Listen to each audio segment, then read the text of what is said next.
Namaskar. Hello and welcome to PGurus channel. I'm your host Sree Iyer. Joining me is Abhijit Iyer-Mitra. He may have a different name today, but what's in a name, as William Shakespeare would say. Please like this video, and if you have not subscribed, please do subscribe. Let's welcome Abhijit Iyer-Mitra. Abhijit, namaskar and welcome to PGurus channel. Vetrivel. And a Vetrivel, Veeravel, welcome to you. We forgot about this. We used to greet each other with that, and it's never really gone away. It is coming to the forefront now. Abhijit, first of all, why is now suddenly Trudeau playing on the back foot? Look, there's no polite way of saying this, but he's basically shitting his pants. You see, he thought India was the bit player it was when his father was bringing him up. And we spoke about this the last time on how in 1982, when Indira Gandhi wanted that bugger who ultimately bombed Kanishka, Parmar extradited, Trudeau said, "Oh, you don't have the Queen as your head of state, so we can't extradite them to you." Basically, he was giving us the middle finger because we were a nobody. We were a beggar state, and they were a very important country. They also used to give us nuclear reactors and things like that at that point of time. India today is not the India of 1982, and Canada is not the Canada of 1982, right? This fellow basically forgot all of that. He decided that he could take a publicity gamble and he would come off smelling of roses, and somehow everybody else in the Five Eyes alliance would fall behind him ultimately. That clearly did not happen. This is what Napoleon's foreign minister, the Marquis de Talleyrand, used to say. This is worse than a crime, it's a blunder. And that's never a good thing. In a statesman or a political leader, crimes are acceptable, blunders are not. So the problem is Trudeau is a blunderer, right? And he now realizes how much shit he's in, because he never took us seriously when Arindam Bagchi in that press conference said, "We have asked for parity." Now, parity is not just 41 diplomats. Parity is also one consulate more than we have in Canada. We have one embassy plus 2 consulates. They have one embassy plus 3 consulates. Effectively, they're being asked to shut down Chandigarh. Okay, next. We have about 12 to 20 diplomats, depending on how you count. They've got 41 excess. So 61, 62 odd diplomats. The problem here is how they've asked to be withdrawn. How will they prioritize? Do they cut down on consular services? If they cut down on consular services and visas, that means student visas take a longer time, and that is a huge chunk of investment from India they're getting in terms of students coming out there. 48% of students, or 41 or something like that percent of students in the Canadian system, foreign students, are Indian students. That's about 20 to $25 billion worth of investment every year. That is going to go. If you do not, do you then forsake all the direct trade and investment that happens? So you get rid of the consular staff and you keep the trade staff, or you get rid of the trade staff and you keep the consular staff. What happens? How do you know the next move isn't going to be them? Say you prioritize consular staff first. Okay. What then if tomorrow India tells you, well, we want parity in numbers of representation houses as well, so you shut down your Chandigarh consulate? What will they do after having made that bargain? There's nothing they can do. They can't even retaliate to this because all we've asked for is parity. And if they expel, we will expel more, in which case the numbers will come down even more. It will become a completely dysfunctional embassy. We can manage out there with 12 to 20 diplomats. They can't manage here with 12 to 20 diplomats, given the level of their commitments out here. The next thing he's worried about is that nobody in the other Five Eyes, nobody, not Europe, not Britain, not America, is interested in taking on India for this. They have just conveyed, look, buddy, Justin Trudeau is very upset. It'll be really good if you can help. Bus. Nothing else. This man has basically overplayed his card. He thought he was really, really smart. this is that one thing where he decided he was too smart by half, and he wasn't expecting this kind of a response. And I don't know why he wasn't expecting this kind of a response from the Indian government. It's not just Modi. If you remember how the Indian government responded to America when the entire 𝗣𝗚𝘂𝗍𝙗 𝗂𝘂𝗍𝙗 episode happened under the UPA, if you remember. This is not just Yeah. Modi, this is India. I think it's very important we realize this is India. Okay, because when America arrested 𝗣𝗚𝘂𝗍𝗗 𝗂𝘂𝗍𝗄, the Indian response at that time, remember, homosexuality was still criminal, and the American ambassador to India was a lesbian lady at that point of time. And we hinted how dependents would not be judged, and that lady's lesbian lover would be arrested for criminality in India for being in a same-sex relationship. And what did America do? They backed off immediately. So, this fellow, first of all, he's a loser. We all know that. But his diplomats also aren't good. His foreign office isn't good. His intelligence organizations are all compromised. What does he expect? Now, the next stage of this is perhaps getting ready for elections, because we're also seeing 𝙥𝙤𝙤𝙀𝙁 𝗍𝙗𝑔 making a lot of noises. Like, for example, he's participating in protests. Some of them are directed at Justin Trudeau. What do you make of that? Is there like a separation of ways or something? No. You see, I think it is best that we, quote former Prime Minister Stephen Harper on the NDP and 𝗤𝙗𝙤𝗀 𝗍𝙗𝑔 in specific. So Stephen Harper had said this: the NDP is proof that the devil lives and interferes in the affairs of men. There is no more cynical, exploitative, and third-rate party than the NDP. And very obviously, they've got a third-rate charlatan and grifter like Jagmeet Singh as its head. There's nothing much you can expect from them. This is a party that's going to exist for a few years and then it's going to go away. Thank you so much for your observations on that. Viewers, you don't know how seriously Abhijit's views are taken in many think tanks and many places all across the world. Excuse me.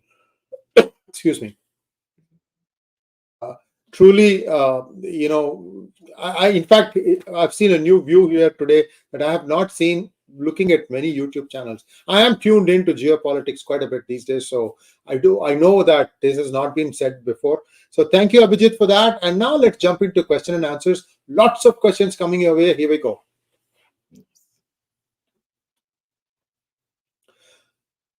Kanda Batata wants to know, how is Sri Lanka so clean? What can India learn from Sri Lanka's cleanliness? I don't know what it is. Every Buddhist country I've been to is super clean. South Asia is dirty. Bangladesh is filthy. Afghanistan is filthy. Pakistan is apparently filthy. India, we all know, is filthy. Sri Lanka is not. People have a basic sense of cleanliness. I don't know why it is. I have always been mystified by it. I've always tried to find some sociological reasoning for it. But, Sri Lanka behaves very much like Southeast Asian countries. If you go to Southeast Asia, you can go onto Bangkok streets and you can eat street food in Bangkok. You will never get sick. Me and my mother, we've sat and eaten, raw vegetables, and my mom's vegetarian. So, she fell in love with the way the Cambodians in Siem Reap were cutting up mangoes and pineapples. You know how beautifully they cut it? They remove the core and they remove each individual eye, because those eyes of the pineapple, they cause scratching, and it looks like a double helix pattern that they put on a stick and put chili powder and salt on and serve it to you. She'd eat it just because of the beauty of seeing the carving process. They maintained such clear hygiene standards. They would keep using gloves and throwing it away, and Cambodia's per capita income is lower than ours. Why do they take so much care and caution about their food and their cleanliness?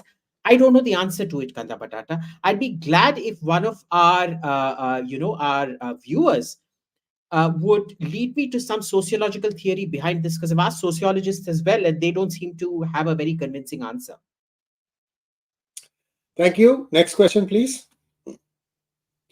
Mr. Lee wants to know, you said Industrial Revolution caused colonialism and not vice versa. First industrial revolution 1760 and second one 1850 approximate. Colonialism began in 1500. It took 250 years for its first IR. Do you still deny causality? Causality? Why? Yes, I do, and I'll tell you why. You are Explain confusing. what causal is. Explain what causal is, please.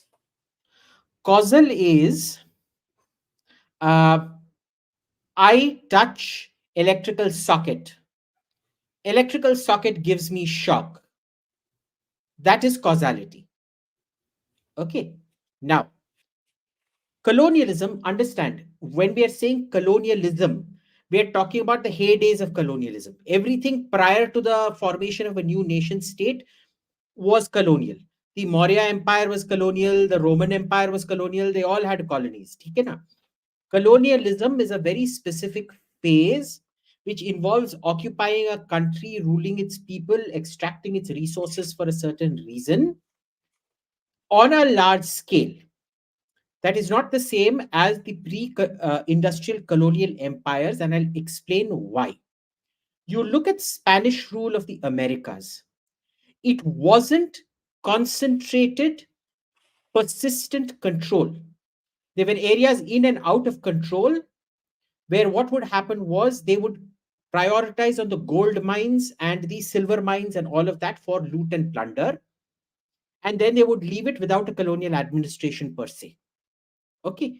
The real colonialism, and we're talking very specifically about the Americas, and you're only talking about Spain and Portugal in the Americas, very specifically. The actual colonialism starts about 1750s or so in the Northern Americas by Britain, France, and everybody else. And by the 1800s, it goes on rapidly. And there is a very good reason for it. Why? Because industry requires resources. Okay, this wasn't plunder resources like gold. This was resources to run your industries to produce more goods, to earn profits from, as opposed to just removing the goods for profit. Okay. Now, the more industry you had, the more raw materials you needed, the more coal you needed, the more steel you needed, the bigger markets you needed because you want mercantilism, etc., etc. Which is why the entire era of deep colonial invasion starts in the 1800s. Also, when the slave trade ends, because what the Industrial Revolution does is it removes the need for slaves. Chemical energy applied to the production process will always be 100% more efficient, several 100% more efficient, thousands of percent more efficient than physical manual labor. That is why the North of America attacked the South of America, not because of the goodness of its heart, but because the Industrial Revolution had made human labor, well, slavery specifically, dispensable. In Britain, also, the abolitionist movement starts, and Britain and France, they decide to go after abolition like nobody's business. You look at the penetration of Africa that begins before this, as long as the slave trade happened. All the colonial powers were very happy to deal with the periphery of Africa because all the native kingdoms were doing the slaving. People don't want to talk about the Africans' own. Africans were much more complicit in the slave trade than the white man was. All the capturing and things were being done by black people of black people. I want you to go read the history of the kingdom of Dahomey and the kingdom of Benin. Okay, what happened with, and Benin is no connection to the modern day state of Benin. It's somewhere in Nigeria. I think it's this thing. Uh, I'll come to indenture later. What happens here is that you have 4,000 slaves being executed on one day to honor your ancestors. African slavery was horrible. You go look at Shaka Zulu's campaigns within Africa, there were millions of people killed by displacement and the capture of slaves. Full on genocide. So, this notion, I disagree with it completely. There is a clear correlation and causality. Sure, if you want to look at Spanish and Portuguese slave trade, it happened before. But the nature of that is no different from, sorry, not slave trade, colonization. the nature of that is not the same as what came after. Industrial level plunder, the application of a modern industrial state to control, which is fundamentally a more harsh and more pervasive form of control than pre-industrial empires. Fundamentally, I think everybody knows this, that a pre-industrial state cannot exercise the level of social and political control that a post-industrial state can. It's that simple. Thank you for that good detailed answer. Maximilian, thank you so much. Ask Abhijit, what is our MRFA to procurement heading to? Nowadays, whenever I read news of MRFA on net, I feel like banging my head into the wall. Boss, if I started banging my head against the wall, I would be dead by now, because my head, you'd see the ghost of Abhijit Iyer-Mitra here with the huge hole in the cranium here. Kya ho raha hai? Kuch nahi ho raha hai. They keep coming up with some nonsense or the other. Again, they can't decide, do you want a light fighter replacement or a medium fighter replacement or a heavy fighter replacement? This kind of indecision is very, very dangerous, boss. They don't even have a plan to rationalize it on anything.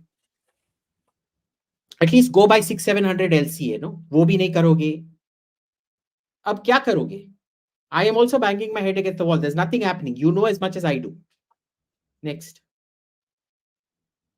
Mr. Bharani wants to know, Abhijit, what's your opinion on TN, BJP and AIDMK breaking alliance? How do you view Annamalai's Padayatra? Is he not being sensitive to TN sentiments on Anna, E.V. Ramasamy to explain their bad side? Look, there are several different opinions. I've heard political analysts in Delhi tell me the BJP wanted this, it's a tamasha and they'll come back together. That may very well be the case. But basically, I think the BJP wants to test if it is on solid ground by itself and how many seats they can win. And sure, that will mean they'll come back together. My issue is the AIDMK isn't strong enough right now to take on the DMK in spite of the many, many crimes of the DMK government. Okay, the AIDMK is divided house. This is not the time for the BJP to be testing the waters. That is my belief. Look, they don't have to listen to me. They don't have to listen to any of us. They're a party. I believe it's a mistake for that. What people on the ground are telling me is there is very little response to the Padayatra outside of all the cameras and things that you see. Okay. Is he not being sensitive to TN sentiments on Anna, E.V. Ramasamy? Look, he does take a lot of Brahminical talking points. I'll tell you that. And unfortunately, whether we like it or not, I'm a Tambram, Sree is a Tambram. It's music to our ears, but it's not what sells in Tamil Nadu. Okay. Unfortunately, that's the truth. It's a caste-ridden, viciously anti-Brahmin state. So, it's lovely hearing these things, but I don't think it's getting him any votes out there. Number one. Number two, there are many, many things that can be done, low-hanging fruit. For example, going after alcoholism. Alcoholism is rampant in Tamil Nadu. 22 to 30% of the state's income comes from alcohol sales. You go after that, you're creating a ready-made vote bank of women out there. That's what MGR did, in fact. That it leads to black marketing and things are secondary things. A party during elections, if you're a go-getter, you should be aiming for things like this. I don't think they're doing it. But then, I'm not the politician on the ground. Annamalai knows best because he has the responsibility. I think people should trust their general. I'm not in the BJP. But he's the general of the BJP, so I think the BJP should trust him there. So, this is just my point of view. That's all. Malyaban Bhattacharya, thank you so much. What mistake did Japan and Germany did that their economy got stagnated? I don't see China making any similar mistake. Excuse me? China's making much bigger mistakes than Germany or Japan, boss. So I'll tell you what Japan did. Japan aged. That was their problem. Japan aged. They did not produce children. They did not improve their living standards. Life in Japan is tough, boss. They may be a first world country, but life in Japan is horribly tough. Your commute to work, your living, the kind of shoe boxes you live in, etc., etc. Life in Japan is tough. It is not the kind of lives that all of us who have lived in Anglo-Saxon countries enjoy. People tend to forget that. It's very expensive. Japan's problem is it aged. And then there was that huge speculative bubble through the 80s, the property speculation bubble, which burst, which really screwed them over very badly. It set them back massively. This was number one. What Germany got wrong is that it started focusing too much on quality. Now, quality is very good, but there has to be some kind of a halfway house in between. The market for quality is limited, right? The next thing that, and Germany and Japan are polar opposites. Japan was so absolutely sure about its ethnic policies. It will not allow miscegenation. It will not import guest laborers and things to repopulate in spite of their low fertility rate. Germany is the exact opposite. They've gone berserk. They've imported too many people without having the industry or whatever to support those too many people. Your quality is very high. And remember, populations coming in from here or there are not going to have the same quality levels of your production standard. Plus, combined with a low birth rate, this is what ends up happening with you. So this is what Japan did, and this is what Germany did. Okay. And you then you're the biggest bankroller of EU expansion. So you're basically subsidizing all the systemic inefficiencies across Europe. Who bailed out Greece? It was Germany. Who has to bail out all the pigs? Ultimately, it's the German taxpayer doing it. They did it thinking, boss, what we could not achieve, what brother Hitler could not achieve with steel tanks, we will achieve with financial tanks. The 𝙒𝙧𝙤𝙪 was meant to be the new Panther. It was the new V1, V2 rocket. Fine, it made sense for a while till you start adding immigration and ideology and all that shit.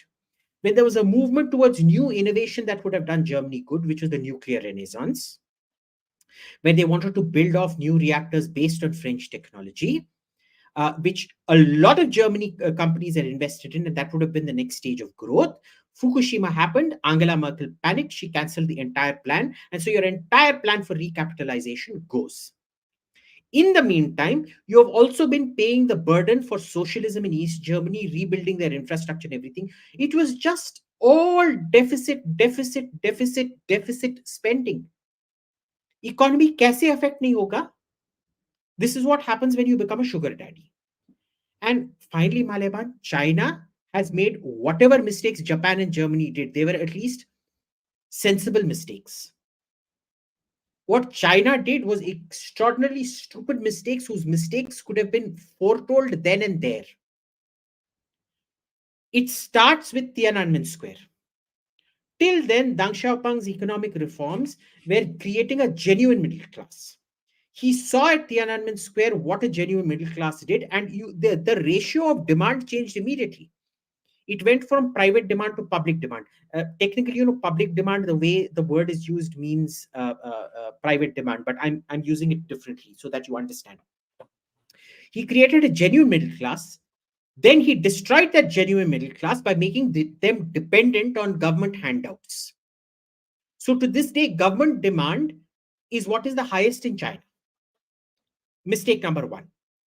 It was still maybe not a foreseeable mistake, but all the mistakes that followed starting from 2008 were foreseeable mistakes. 2008 mein kya hota hai? It's a subprime mortgage crisis. In that, to get out of that crisis, China starts spending on everything, on houses, on trains, on everything, without looking at any cost-benefit analysis, any returns on investment. They think they can keep it going. Today, your trains are $1 trillion in debt. Your high-speed rail that all the Indians go gaga about when they're in China, it is ruinous. It's $1 trillion in debt, close to $1 trillion in debt. Your construction that we know of is about 3 trillion in debt, possibly significantly greater. One company alone, that Evergreen or whatever it was $1 trillion, no, close to $1 trillion, no, Sree? Yeah. Imagine what all the other companies are. And we're not even talking about all the bad debts, other bad debts in the system that have been covered up. China, boss, and they should have known, because Deng Xiaoping told them not to make these mistakes of overspending that the USSR did. He always told them, don't become the USSR. Always look at returns on investment. Mind you, Germany also did not look at returns on investment when it did all this crap holistically. And China has made all the mistakes of the USSR. Literally.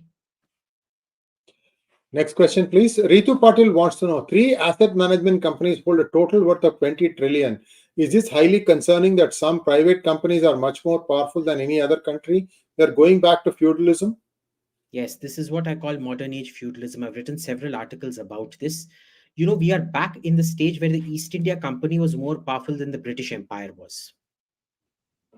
And it was richer than Britain. Very surprisingly. And, you know, this is, everybody talks about the Magna Carta as a treaty of freedom. It actually set rights back by 100 years, 100, 200 years. All the rights that the English peasant had gotten for themselves was negated by the Magna Carta because all the barons took those rights away from the people for themselves and prevented the king from protecting the people against the nobles.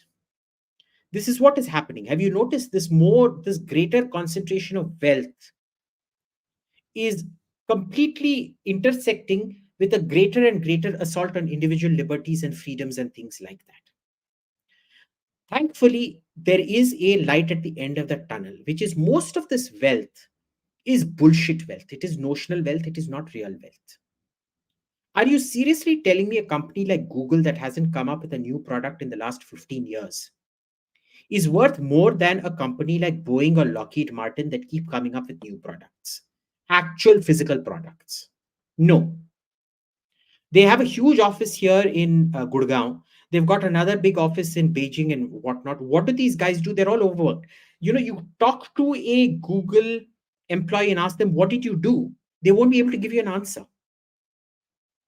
Why? It's all a sham for valuation.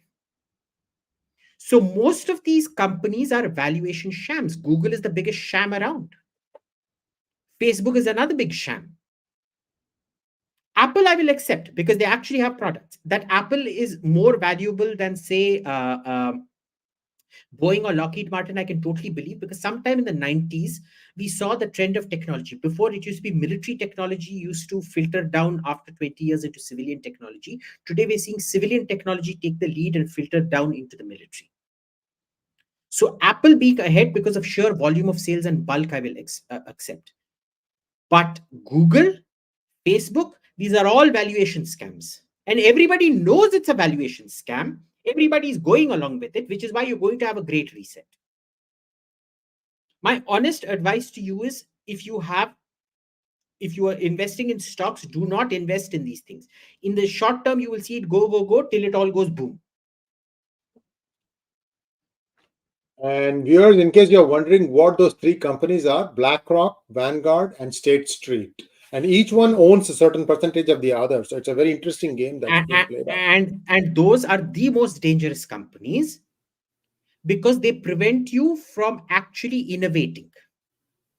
BlackRock has this index of diversity. What is that bullshit? DEI? DGI, something like that. DGI, ESG. No. ESG or DGI? ESG, Diversity Index. Diversity and then environmental, some crap shit. Equity, I think. Equity. And what it is, it is a pure game to mask this kind of inflated valuation of Google and shit like that. So these 3 companies create these valuations. They create these illusions. They invest in each other. It is a full-blown market manipulation, boss. Be under no mistake about it. And they create these things like ESG and DEI so that you will not question the actual financials of the company or the cross ownership and shit like that. It is an instrument of terror for you to believe that the valuation of these companies is real and you have to conform to their valuation of you. ये certification agency भी है. If you see any company associated with BlackRock, rest assured it is a dangerous company which might yield, if you're into speculation, it might yield you great returns in the short term. Ultimately, it will collapse. Next question, please. Atresh Shigawal wants to know, Mr. Foreign Affairs expert, that is you, how do you see India-Maldives relations changing with their new anti-India president? Has India out changed from being a campaign slogan to a government policy? Not yet. Not yet. He met the Indian embassy today. I have not heard back from my sources on what he said, but apparently it was a fairly pleasant meeting. There was no unpleasantness out there. Will he get unpleasantness? Will he get unpleasant with us later on? Yes, it depends on how much he's able to deliver or not deliver. See, India bashing is fantastic when you can't deliver. Sheikh Hasina has been delivering on the Bangladeshi economy, which is why, unlike Khalida Zia, she doesn't have to India bash. Plus, of course, there's the fact that Khalida Zia thinks we killed her husband. Now, let's see how this 𝗤𝘗𝘗 fellow performs. If he performs, he won't kick us out. If he doesn't perform, he will kick us out. I'm personally hoping we see to it he doesn't perform and kick us out, because then the next president will be much more pro-India. And this is going to be, look, there's nothing you can do with countries like Maldives, Sri Lanka, Nepal, and this and that. They will swing in deep pendulumic ways. You know, the clearest example of this is Mexico under President Benito Juarez. His famous complaint was that Mexico's great tragedy is that it's so far from God and so close to America. So, you can say Maldives has that same mindset, that, Maldives' great mindset is it is so far from Allah and so close to India. There's nothing you can do about it, boss. They're all going to use you, abuse you, and throw you, and they'll blame you when they can't deliver. By the way, viewers, the name Maldives is actually a Tamil word called Malai Thivu, meaning like islands shaped in the form of a necklace, just for curiosity's sake. These are all as Indian as they go, but then who's going to accept that? Next one. Ishan Sharma wants to know, aim your views on Kevin McCarthy being ousted from the speaker position of the House of Representatives. Who do you think will be the next speaker, and do you think Trump played any role in throwing him out? Yes, I think Trump played a big role, and I'm glad he's gone, because he was a loser who was simply not hardline enough.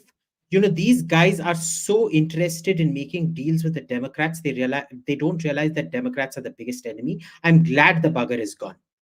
I don't know who the next representative will be, but do I think will the Republicans lose the next election? Yes, but I want that fight to happen so that the Republicans start getting mean and nasty, because the current interim speaker who's been chosen, he's kicked Nancy. Nancy Pelosi was illegally squatting in her office for years.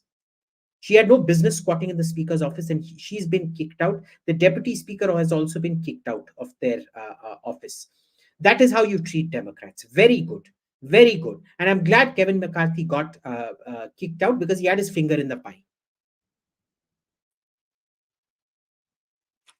Yeah. Next question, please. Aditya wants to know, was Chiang Kai Shek incompetent, or were the communists too good? Where did they go wrong?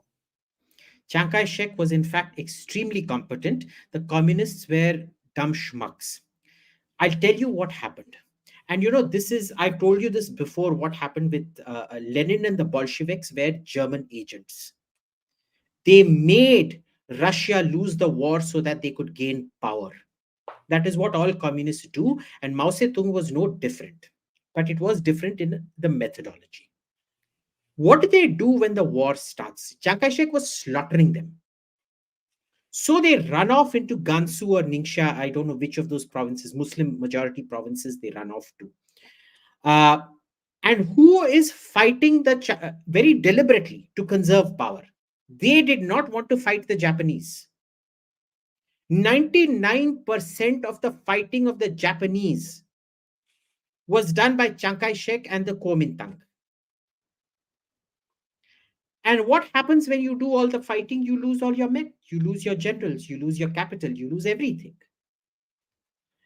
They fought. And when that great march was happening for this coward Mao Zedong to escape, not one time, but 3 times, the Communist Party came within the ability of the Kuomintang to destroy it. 3 different armies had those retreating communists in their crosshairs.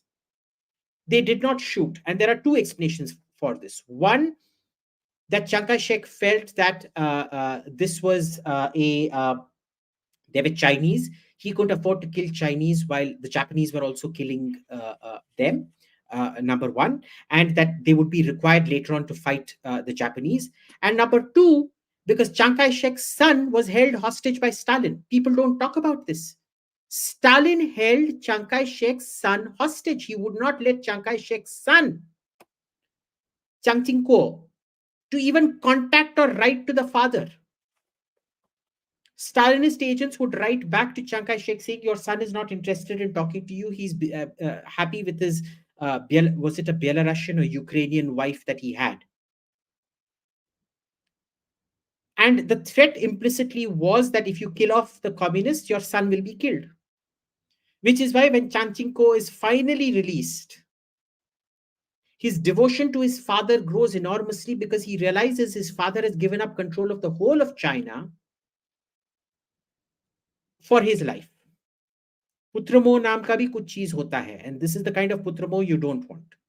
Ultimately, what Sonia Gandhi has done to the Congress, thanks to her love of Rahul Gandhi, is kind of what Chiang Kai Shek did to China because of Chiang Ching-kuo.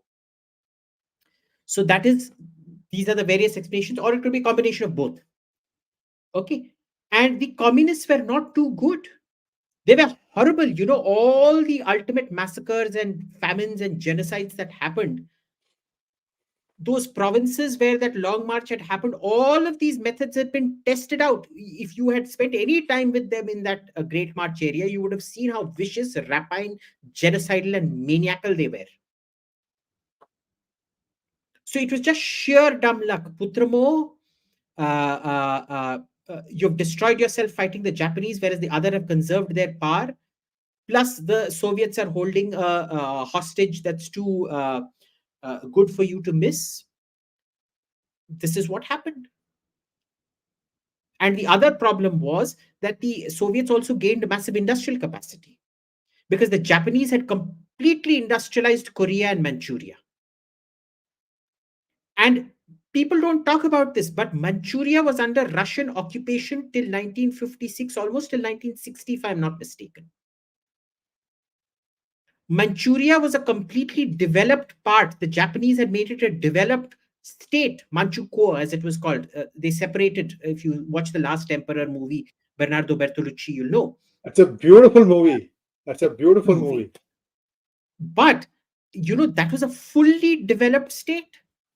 At the end, when the Chinese re-got control of it after Stalin dies, there is no industry left because the Russians dismantled every piece of Japanese machinery and took it across the border into Russia. So there were a lot of things that happened at that point of time. Next.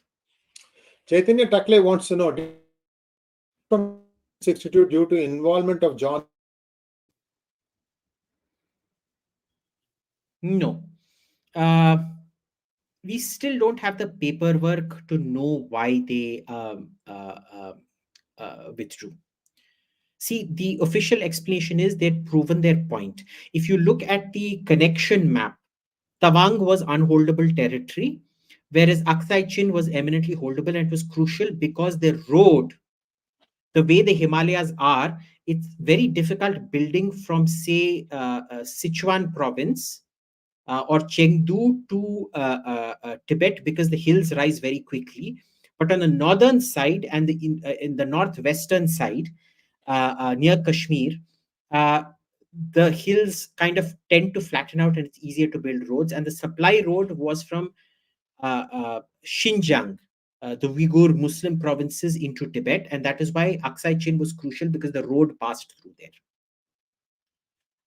So they held on to that, and this was unholdable, and they didn't withdraw. The political explanation apparently is that, Mao Zedong had made his point. He had taught India a lesson. He didn't need to teach India a further lesson, and that's why they withdrew. I don't find any of that convincing, and I don't think we'll ever really know the reason till we get our hands on this Chinese archives from that period of time. Next one, please. Godank XP wants to know, Is UC Berkeley a bad university? My niece studies there and has become extremely anti-Hindu. She calls herself a proud atheist now. Family had big fights and no longer talk to her. Any solution? No solution. बस Berkeley कहाँ पे है? San Francisco में है. If there is Chutia Central, it is San Francisco. Every second person you come across is a Chutia. It's not San Francisco, it's San Francisco. अब भाई उधर भेजोगे तो नतीजा क्या होगा तुम्हारा? ये बोलने की जरूरत है? कौन इस जमाने में कोई भी कैलिफोर्निया यूनिवर्सिटी में अपने बच्चे को भेजता है? It is a madhouse. UCLA is an even almost a bigger madhouse, but then because Berkeley is where all the science happens, the science is the one that's actually becoming really, really mad. पता है? गई हाथ से. I have a disagreement. First of all, Goddank XP, you may want to contact Kona. I'll give you, you can look at Kona, COHNA.org. They have a contact address and they do have presence in many of these universities. They are actively rebutting these things. So there is hope. And I think the most important thing is for your niece to discover this. And they will even discover her and get this thing to the next point. We for far too long, we did not fight back. We are fighting back now, and we are fighting back hard. And I disagree with Mr. Abhijit's comments. My son went to UCLA. He's not as bad as what he portrays all the UCLA grads to be. When did he go? He graduated in 2017. Okay. Which was the fag end. That 2016 is when the election was lost and all this madness started up. So it was still fine then. Now it is not. Oh, well, these are all, you're sitting there. We are sitting here. We know what's going on because a lot of our parents are sending their children to all these universities. I'll give you a more, on the ground situation. Let's not talk about it now because I don't have the data now. But I will tell you that once I have the data. Next question, please. Seattle Sonic, thank you so much. Can we have AMA ask me anything on P Chidambaram accomplishments? Sure. I will only do the political side when we decide to do it, but this is a good idea, Sri. We should do it definitely someday. Yes. Absolutely. We can do that. In fact, I'll bring Dr. Swami along. You will get all the accomplishments. Anyway, topic for a different day. See, this guy will like it. It doesn't matter for politicians, right? Good or bad, it's okay. As long as their name is being bandied about. That's all they care about. Thank you, Pradeep Tumati. Next question, please. Thank you, Kapesh Verma. How does space exploration benefit defense? Very significantly, mostly in terms of propulsion. See, what happens is, you remember in 2-3 questions back, I told you how it was defense that used to set the barometer of technology, and things used to trickle down to the civilian sector and how that had gotten reversed. Space is still different. In terms of propulsion's weight and load and things like that, it is still space that leads the game, and things slowly start trickling down. Okay, that is the only area where there is probably serious non-politicized science. And have you noticed, there isn't much politicking in terms of space happening at the moment. Leave aside Neil deGrasse Tyson. I mean, he's a namuna of a different kind. There isn't much politicking happening about space, at least space science at the moment. So you'll see that it is a very significant thing where, there is innovation being made. It is at a slow pace, but it does push the levels of technology, all of which ultimately filter down, and they mostly filter down into defense. Now, are they filtering down into defense? I don't know, because a lot of it is filtering down into the civilian sector as well, because the civilian sector today is much bigger, which is why Apple is much bigger than Lockheed Martin and Boeing put together. But that is how space exploration benefits you.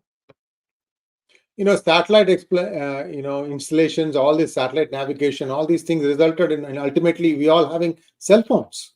Yeah. That whole technology started from there. Yeah.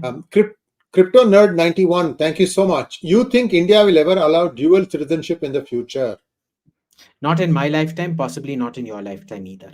I think they've done the most they want to with dual citizenship. They also see how our dual citizens in America behave, and they certainly don't want to extend full citizenship. After this entire Khalistan thing, if you think they'll ever extend dual citizenship, see, citizenship is a right. A visa is a privilege. They don't want to convert the privilege of an OCI into the right of a citizen. You know, I used to support dual citizenship for a long time, but I realized the wisdom of the government in this. Of course, the Supreme Court, thanks to that Ashok Swine's case, might convert it into a right and not a privilege, but let's see. Next question, please. Pushkar Singh Adhikari wants to know. Thank you, Pushkar. You said most Muslims live in fear in India. Explain, Abhijit. When did I say that? Maybe in some other hangout? No. No, I don't think so. Let's move on. Sorry. I don't think. Dr. MPC, thank you so much. What are the two biggest mistakes you made in your life that you can share, and how did you gain back the confidence in your judgment?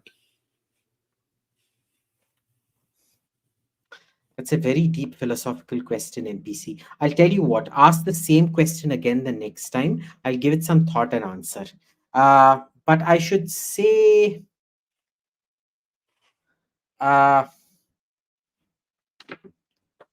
see, I don't look at mistakes as mistakes because I see every mistake as a learning opportunity. So I'm grateful for my mistakes in a sense because they taught me something, no? So if you've learned something because of your mistake, then do you even see it as a mistake or do you see it as a learning curve? I think my mistakes, which I have not been able to make up for, but have made me a better person, are people when I was much younger who I did not treat well. But that's about it. Thank you, Siddharth Katakhi, I think. What is your take on the recent developments on EUV lithography the Chinese developed that has challenged ASML? Will Apple 3 nanometer chip iPhone technology be facing headwinds? I think that's a question for you, not for me. Yes, indeed. Siddharth, I've worked on EUV technology for a long time, about 3-4 years, and then this is what 5-6 years ago. But I know the basics of EUV. They were trying to break through 2-digit nanometer technology to single digit, and it's not easy. It's not easy, and I think the Chinese developed something. These people kind of stretch the truth, if you will. Because even the process that I was working on, the process's efficiency was terrible. It was 4%.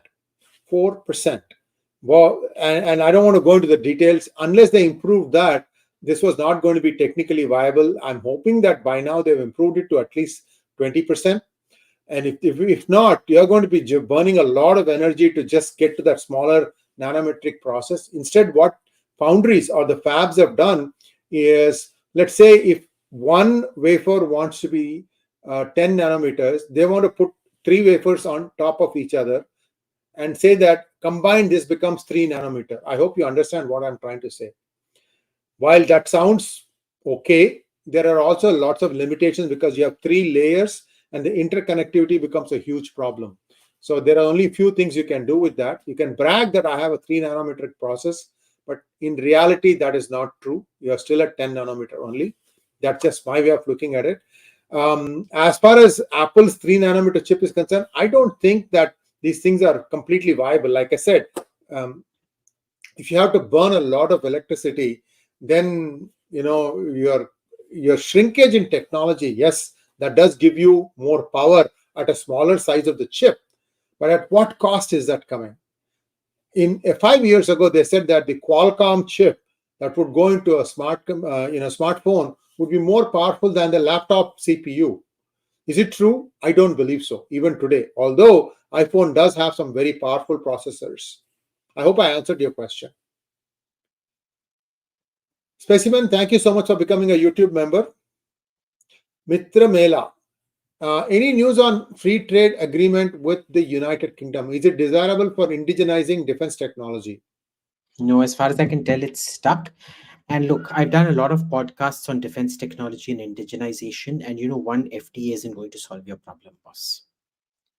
It really isn't. You need a whole, again, refer to all the podcasts that we've done prior to this.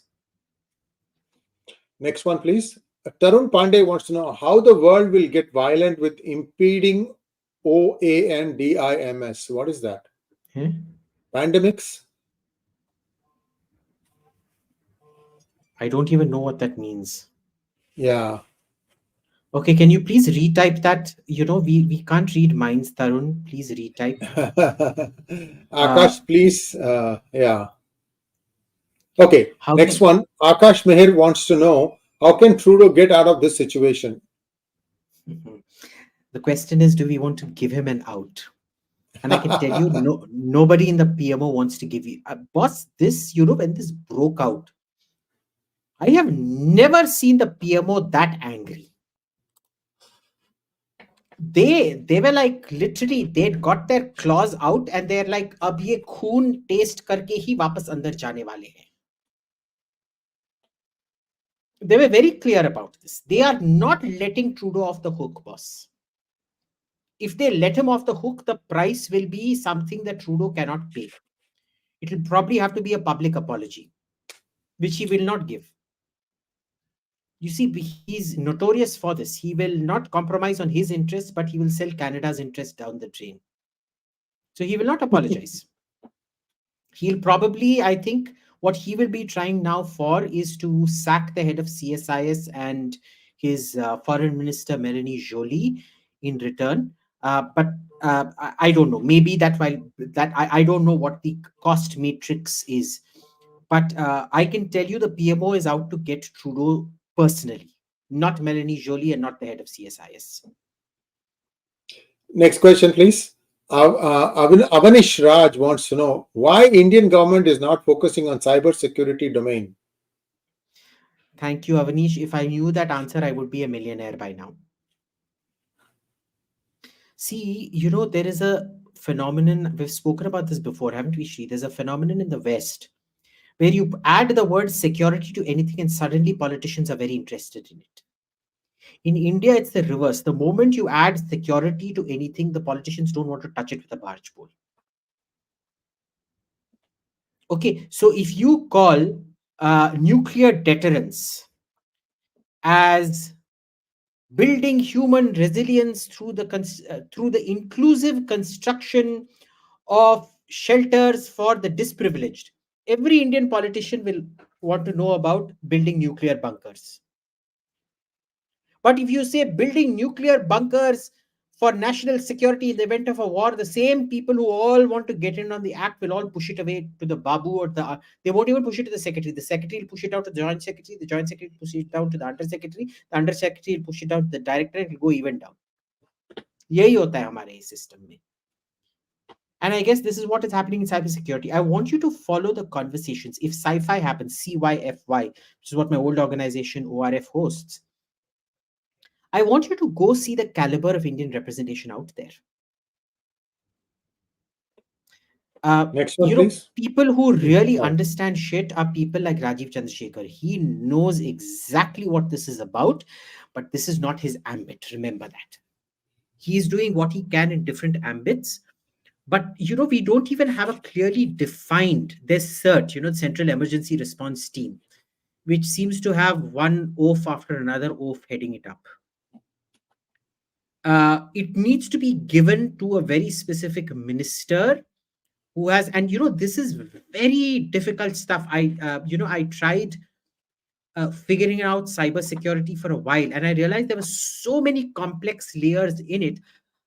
I do macro these days. I don't do micro. I only do micro in nuclear and defense. And even in defense, it's kind of started macroizing to the industrial aspects and not the actual production aspects. So at one point of time, I could have told you every caliber of gun and how many we had in the Indian Army.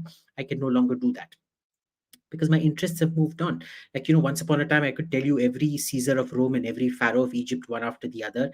Now I can no longer tell you that because I'm more interested in the macro reasons for why certain areas, why they did well in some years, why they did not do well in some years, why the Roman army won sometimes, lost sometimes, etc., etc. I have yet to find in India a micro person that I can rely on, where I can macro onto. And if I'm having trouble finding that person, imagine how much difficulty the government is having finding that person. But I have to say, Rajiv Chandrasekhar knows his shit. But first you have to understand that you have a problem. I don't think we will understand we have a problem until something very big hits us and causes a lot of damage, and then you'll find a minister. Will they find a competent minister? Big question. Next. Suman, thank you so much. Hi, Abhijit. Does Khalistan issue gain momentum after Pakistan officially opened Kartarpur corridor? Other way around. It had already started gaining momentum long back, and Kartarpur was a quid pro quo. What happened was, you remember, Pakistan in the 80s was much richer than India. India was the beggar, Pakistan was the rich country. Thanks to Ayub Khan and all he had done in the 60s, it lasted through the 70s and the 80s. Okay? We were the poor state. So what was happening was, the Pakistanis were paying Khalistanis to go fight and die. And then the Punjab insurgency came to an end by the end of the 90s. And what happened was, the community, which was spending a lot of time, started becoming very rich in Canada and UK and everywhere. And because they basically all become drug lords and feudal lords, they didn't want to die. Their fertility rate had come down from 5 to 1, where they were having 5 children in a house. They were now barely having 1 child in the house. When out of 5 children, of whom 3, 4, because you've aborted all the girls, 3, 4 are boys. One says, I want to go fight holy war. They're like, ha, beta, ja. When your only son wants to go fight holy war, you say, na, beta, na. Okay. So they became richer. The money got concentrated into fewer and fewer hands because of this change in demographic. Very rich community, very politically organized community, thanks to threats and the terror leadership here, which mutated into the terror feudal leadership here, which mutated into the feudal leadership, feudal druggy leadership out there. They then started telling the Pakistanis, and incidentally, we started writing about this in 2011-12. We still have our reports that we sent off to the government. The government never took it seriously because we had a string of useless ambassadors till Ajay Bisaria, who was fantastic, by the way. But before him, you had a complete wreckage of neglect out there. And we sent those documents up saying, boss, it is the Khalistanis who are giving the Pakistanis money, saying, ab beta, hum sab mar liya, ab tu jaake mar. They literally purchased the Kartarpur corridor by bribing Pakistan. So it is the reverse. We saw this happening way before, when people went talking about it.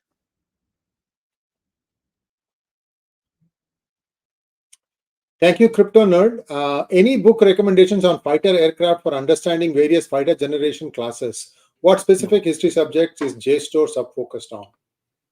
You understand fighter generations by reading completely different things, waveforms. I remember about 8 months back, I read this really bizarre paper on exotic new waveforms for jamming, which went right over my head. And I sent it to a dear, dear physicist friend of mine at Oxford, who tried to explain it to me, and even that explanation went right over my head. But about 10% of it I got, which expanded my understanding of how jamming kind of works. My friend at Oxford still thinks I'm a moron. He's not wrong. But according to him, I kind of get where this particular waveform jamming is getting to and why it's important. So, you get knowledge from completely different sources, boss. There's no one book that's going to condense it for you all. You'll get really bizarre crap that you read, and that is why in JSTOR I read everything. If the title takes my fancy, I read it. I read about women's dresses in Victorian England and fashion changes during the Victorian era, from the Georgian to the Victorian era, to evolving trends in horticulture. just because I'm interested in learning a bit of everything. And, sometimes things just click in completely different ways. Next. Next question, please. Pending questions will be recorded and uploaded on PGurus B channel YouTube. Thank you so much. We just came up on 1 hour, and Abhijit, it's late now, but thank you so much for readjusting the schedule so that you could make this today's meeting. And viewers will be back at 9 p.m. next Wednesday. And please like, share, and subscribe to our channel. Also follow Abhijit at 𝗖𝗚𝘅, IYERVVAL. And that is his Twitter handle. He does come up with some new stuff and very, very insightful stuff. Like I said, he's taken very seriously in DC, in the Beltway, in London, and in Canada, and everywhere else. So you should too. Thank you once again. Namaskar. Vel Vetrivel. Vetrivel Veeravel.